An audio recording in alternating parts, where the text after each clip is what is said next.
Dios te bendiga y Dios te guarde, que el Señor haga resplandecer su rostro sobre ti y ponga en ti paz. Bienvenido a esta cápsula de poder y de fe en esta hermosísima mañana.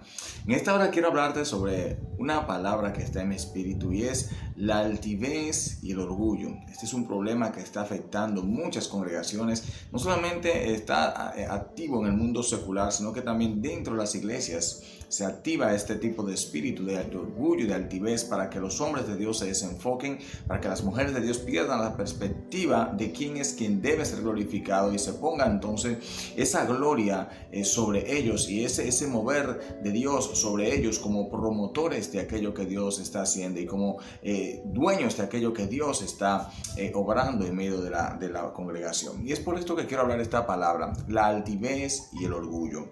La palabra de Dios que vamos a leer está en Daniel capítulo 4, a la altura del verso 30. Dice: habló el rey y dijo: ¿no es esta la gran Babilonia que yo edifiqué para casa real con la fuerza de mi poder y para gloria de mi majestad? Amén. Gloria a Jesús. Esta es una exclamación que hace el rey de Babilonia, Nabucodonosor. Nabucodonosor había anteriormente tenido, hace 12 meses atrás, había tenido un sueño, una revelación donde Dios le marcaba precisamente los acontecimientos que le iban a suceder si éste no le daba la gloria a Dios por todo aquello que había alcanzado.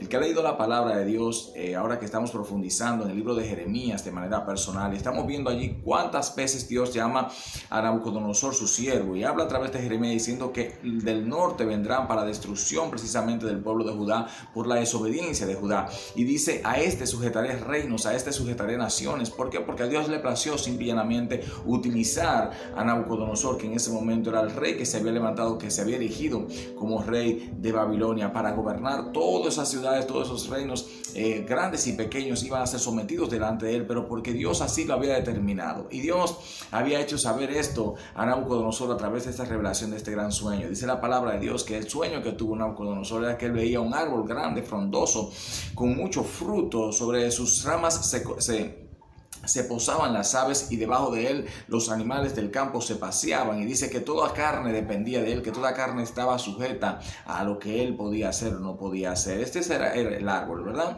Y luego venía un vigilante del cielo y determinaba la destrucción de aquel árbol, mandaba cortar las ramas de ese árbol y dejaba firme las raíces. Bendito sea el Señor. El rey, como no pudo interpretar, ninguno de sus magos, ninguno de sus agoreros pudieron determinar lo que el Señor estaba diciendo. Daniel fue, y Daniel, cuando entendió esta palabra, entonces se turbó en gran manera, pero el rey le animó a continuar. Así que llegó esta palabra al corazón de Daniel y Daniel se le explicó al rey lo que iba a acontecer, y el rey estuvo tranquilo y reposado. Pero un día, en la tranquilidad de su carne, paseando por los pasillos del palacio, vio la grandeza de su reino y dijo: esto lo he hecho yo, esto lo he levantado yo, esto lo logré yo con mi capacidad, con mi poder. Y dice la palabra que aún estaba la palabra en su boca cuando vino sobre él el castigo y la consumación de aquello que Dios había determinado para él. ¿Qué quiero hablarte, querido amigo, querido hermano, en este momento? Muchas veces nosotros alcanzamos niveles en Dios y creemos que lo hemos alcanzado por nuestro sacrificio, por nuestro esfuerzo, y no es así. La Biblia dice clarísimamente que Él pone el querer y el hacer. Es Dios mismo que pone en nosotros el querer y el hacer. Ciertamente Dios va a obrar a través de ti, pero es Él quien pone el querer y el hacer en ti para que tú te muevas a obrar y para que te anheles buscar a Dios y puedas crecer y obrar aquello que Dios ha determinado hacer contigo, como lo hizo con Nabucodonosor. Debemos cuidarnos de este espíritu de altivez, de este espíritu de orgullo que tanto se refleja en hombres y mujeres de Dios. Y yo he visto hombres y mujeres de Dios, hermanos, que Dios los usaba poderosamente, y no es que Dios no los use en este tiempo, pero como que ha menguado el fluir de Dios en esos hombres de Dios precisamente por la altivez, por el orgullo, porque es delicado esto. Tenemos que reconocer siempre que Dios es quien obra a través de nosotros. En el caso de Nabucodonosor no reconoció esto y pasó 7 tiempos, como dice la palabra, 7 años como una bestia. Dice que el pelo se le creció como plumas de águila, dice que las uñas le crecieron como las uñas de las aves, y que comía hierba en el campo, aleluya, y que había sido despojado de su reino. Y aunque el reino estaba intacto, él no era el reino, era quien gobernaba, estaba con los animales fuera, y el rocío bañaba su cuerpo conforme a la profecía de Jehová.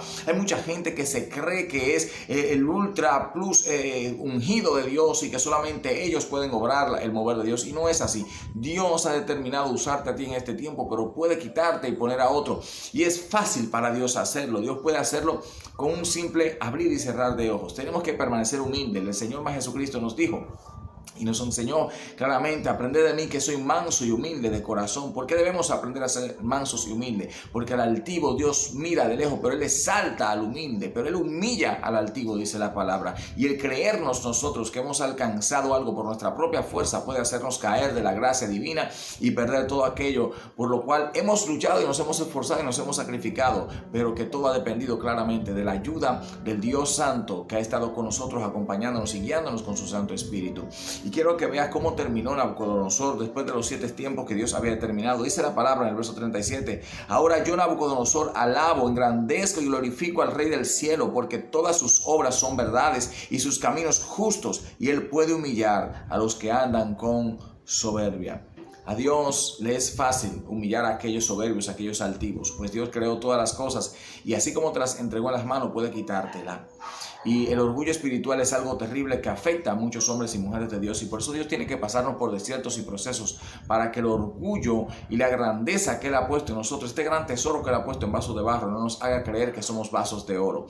Por eso el apóstol Pablo dice claramente que él tenía un aguijón en su cuerpo para que la magnitud de las visiones que él había tenido en Dios, de la intimidad con Dios, de la gloria de Dios que él había visto, no le engrandeciera demasiado y le llevara a creerse la gran cosa que fue lo que le pasó a Satanás en el cielo. Y es necesario que entendamos que la altivez y el orgullo son precisamente el eslabón donde vamos a resbalar para caer delante de la presencia del Señor. Y esto debemos cuidarlo en gran manera, aprendiendo a ser mansos y humildes como el Señor Jesús. Así que Dios te bendiga y Dios te guarde, que un espíritu de mansedumbre, de bondad, de paz, de humildad se derrame sobre nuestros corazones en este día. En el nombre de Jesús. Amén y amén.